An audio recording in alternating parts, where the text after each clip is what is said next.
Hey folks, Eric is the whatever guy because it really is whatever for me. And do you folks want to know about the Florida Supreme Court allowing recreational marijuana to be on the ballot in November? You guys stick around, man, and we'll talk about it. As you guys know, my name is Eric. I am the whatever guy. I use video a couple days a week, basically keep you guys updated in the world Delta 8, Delta 9, Delta 10, hemp cannabis, just what's going on around. Today, man, sitting here on an early Tuesday morning, getting ready to talk to you guys about this Supreme Court ballot measure that is going to be allowed to be on the ballot in November for recreational marijuana. As you guys know, or may not know, many times on this channel, I have said that I thought that I was pretty 100% sure or 99% sure that the Supreme Court was going to go ahead and allow the voters to decide that referendum in November. But along the way, we've got to talk about a lot of the issues that are going to, the issues are going to be brought forward with this recreational marijuana. As you guys know, one of the reasons why I haven't been able to shoot videos more than a couple of weeks lately is because I run a hemp shop over in Cantonment, Florida. And so not only do I work for Boro Hemp, but in the afternoons, I'm going over to my own shop at 416 North Highway 29 in Cantonment, Florida. We saw a lot of good THCA flower, a lot of Delta 8. And as you guys know, there's a referendum right now or a bill in front of DeSantis right now that we're waiting to find out whether he's going to sign it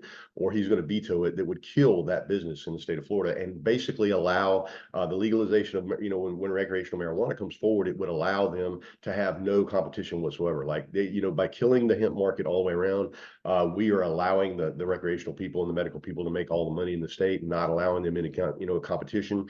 We do know that Trulieve is one of the companies that gave DeSantis a lot of money to get him elected. And now as we move forward, we're going to find out, does Trulieve actually own Governor DeSantis? Because if he kills the hemp bill, if he allows the legislation to kill all the hemp in the state, he's basically killing 100,000 jobs, basically several $billion worth of impact. And then let's talk about the fact that when Florida does get recreational marijuana, let's talk about all those border states around like Alabama, Georgia, Mississippi, all those states that touch Florida Alabama and Georgia and that touch Florida, and all those people that are going to be going across the line to get recreational marijuana. And as they come back, the legal fees and all the stuff that is going to be created, because that those state troopers and those cops are going to be piled up on the road waiting on you to come back from Florida with that recreational marijuana so they can pull you over, especially when you consider all the crazy shit that we got going on in Alabama with our medical marijuana program and truly having their hands in that. So we're going to flip over to an article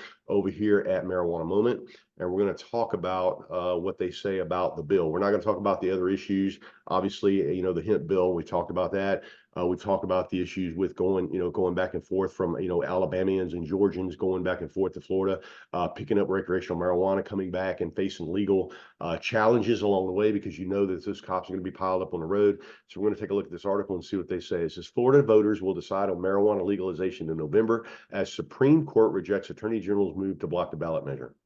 And this is by Kyle Yeager over at Marijuana Moment. It says Florida Supreme Court has ruled against the state attorney general and will allow a marijuana legalization initiative to appear before voters on the November ballot. While Attorney General Ashley Moody asked the court to invalidate the ballot measure, the justices sided with the advocates and affirmed its constitutionality on Monday. The decision comes more than 4 months after justices heard oral arguments in the case against the Smart and Safe Florida campaign last November. Moody's main argument was that the ballot initiative was affirmatively misleading, in part because she says voters would not be able to understand from the summary that marijuana would remain federally illegal even if Florida moved to legalize. The court disagreed, however, and now voters will get the chance to decide on legalization after a prior marijuana reform ballot measure was invalidated on constitutional grounds by the same court in 2022. Our role is narrow. We assess only whether the amendment conforms to the constitutionally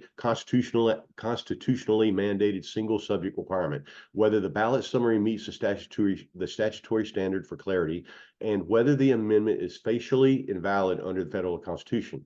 In light of those limited considerations, we approve the proposed amendment for placement on the ballot, the court majority said in its opinion. The campaign and supporters have maintained that the court needed to respect the intent of the citizens' initiative process and allow voters the opportunity to decide the issue after they turn nearly 1 million signatures in for ballot placement that have been certified by the state. All right, scooting on down here. While opponents of the initial initiative contended that it violates a constitutional single subject rule because it would both legalize marijuana and regulate commercial sales, the court majority said it disagrees.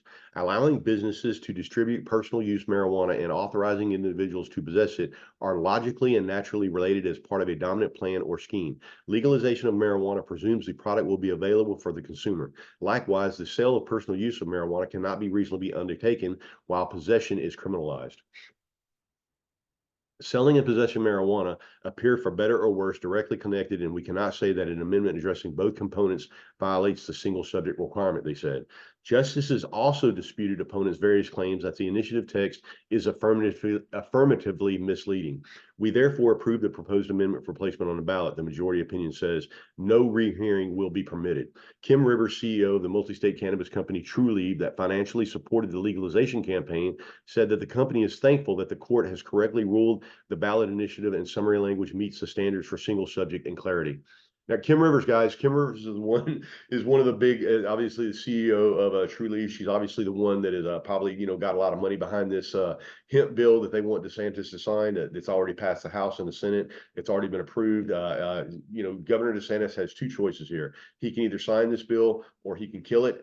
Basically, by signing this bill, he has allowed us to understand that Trulieve owns him. By vetoing this bill, he would be saying to Trulieve, basically, you don't own me, and you're going to have to earn your money through fair market competition. We look forward to supporting this campaign as it heads to the ballot this fall. Trulieve was a primary financial supporter in the initiative during the signature gathering effort and subsequent court challenge, and it is a proud supporter alongside a strong coalition of other companies of the next important phase to educate Floridians on the amendment and secure a yes vote on Amendment 3 this November. Okay, so you can damn well bet that Trulieve is going to have a lot of people on the ground here pretty soon. I'm 100% positive that the voters in the state of Florida are gonna legalize marijuana. There is no question about it. Trulieve is going to go ahead and dump a lot of money. There's going to be a lot of people going out. There's going to be a lot of mass media campaigns going forward. But I don't think we need it. Like I really don't think we need it. Like I'm not going to read the rest of this article right here because, like I said, we pretty much understand. We talked about many times on this channel that they were going to go ahead. The Supreme Court was going to go ahead and rule in our favor because, like I said, I've read the arguments all the way around. They basically had already indicated that they were going to allow it on the ballot long before this, like 4 months ago. And so for 4 months, we've been sitting here waiting on this, ruling that we knew was going to happen anyway. So in November, man, we pretty much know that 60% of all Floridians want medical marijuana or recreational marijuana in the state. So that motion is going to pass. And like I said, as we move forward, it stands to reason, or we're going to be seeing exactly what happens with this hemp bill. And obviously, you folks, man, from Georgia and Alabama that are sneaking over the line, running down there to grabbing recreational marijuana,